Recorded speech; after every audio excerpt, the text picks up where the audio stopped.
Daily English 10 sentences in speaking. Have a deep breath. දීර්ඝ හුස්මක් ගන්න.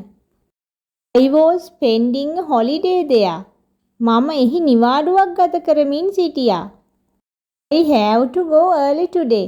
මට අද වේලාසන යන්න තියෙනවා. I need to eat something now. මට දැන් යමක් කන්නට උවමනායි. I happened to meet him in the bus. මට ඔහුව බස් එකේ හමුවීමට ලැබුණා. They were speaking with us. ඔවුන් අප සමග කතා කරමින් සිටියා. It's raining at the moment. මේ වෙලාවේ වහිනවා. He has been living here since childhood. ඔහු ළමා කාලේ ඉඳලා මෙහි ජීවත් වෙනවා. Everything will be fine as you wish.